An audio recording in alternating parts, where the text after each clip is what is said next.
ഇന്ന് വൈകുന്നേരം വെറുതെ ഇരുന്നപ്പോഴത്തേക്കും വെറുതെ അല്ല ഇന്ന് വെള്ളിയാഴ്ച ദിവസമാണ്. അപ്പം ദേവീക്ഷേത്രത്തിനും അങ്ങനെ അമ്പലത്തിനും പോകാൻ വളരെ നല്ലൊരു ദിവസമാണ്. ഞാൻ വീട്ടിലായിരിക്കുമ്പോൾ ഞാൻ ജപിക്കാനും കാര്യങ്ങളൊക്കെ ഉണ്ട്. അപ്പം ഇവിടെ ആയപ്പോൾ അത് മുടങ്ങി.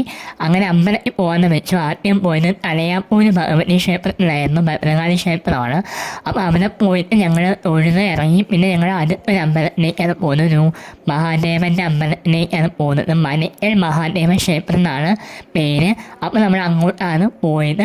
ചെറിയൊരു അമ്പലമാണ് മനക്കകം മഹാദേവ ക്ഷേത്രം എന്ന് പറഞ്ഞൊരു ചെറിയൊരു അമ്പലമാണ്. അപ്പോൾ ഇതെല്ലാം വരുന്നത് നമ്മുടെ തിരുവനന്തപുരം ദൂരദർശൻ കേന്ദ്രമാണ്. ദൂരദർശൻ കേന്ദ്രത്തിൻ്റെ ടവറാണ് ആ കാണുന്നത്. കണ്ടിട്ടില്ലാത്തവർ ഇപ്പം കണ്ടോളൂ. അങ്ങനെ ഞങ്ങൾ അത് കഴിഞ്ഞ് ഞങ്ങളുടെ വീടിൻ്റെ അടുത്തൊരു കാവിലാണ് വന്നത്. കനകഭൂതത്താങ്കാവെന്നാണ് ഈ പേര്, ഈ കാവിൻ്റെ പേര്. അങ്ങനെ ആ കാവിൽ കയറി തൊഴുതു. കാവിന് എത്രയും ഒരു തിരക്കുണ്ടായിരുന്നില്ല. അങ്ങനെ എല്ലാം കഴിഞ്ഞ് 6 മണിയായപ്പോൾ ഞങ്ങൾ വീട്ടിലെത്തി.